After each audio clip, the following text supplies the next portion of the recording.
Big Three, Fantasy Alarm TV. I am your host, Ray Flowers.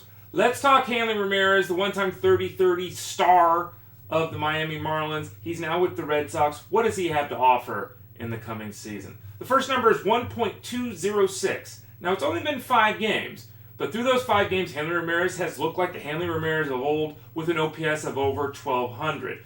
For his career, that mark is 862. However, it's been under 820 each of the last 2 seasons, obviously throwing some concern up about his hot start and whether he can continue that the rest of the way.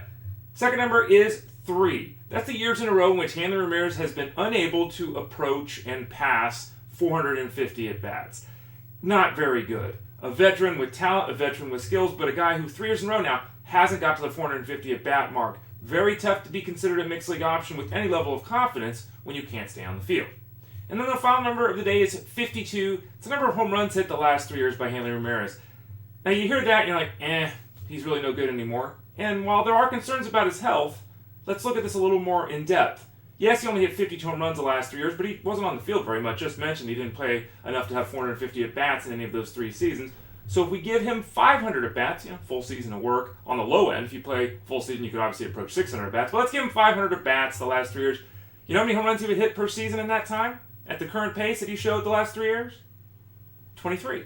He also has averaged 13 steals per 500 plate appearances the last 3 years. So even the last 3 years when he wasn't very good, and he's playing through all these injuries, he has been a 20-10 performer. Qualifies in the outfield, will qualify at first base in the vast majority of leagues very soon because he's playing that position this year. Don't sleep on Hanley Ramirez. He's still a very good offensive performer, a little bit of power, a little bit of speed, a really good ballpark to hit in. He can stay healthy, maybe, sort of, kind of, probably not. Oh, heck. If he stays healthy, he's going to be really good. If he does what he's done the last couple of years and ends up on the shelf, well, you got to have depth if you got Hanley Ramirez on your team.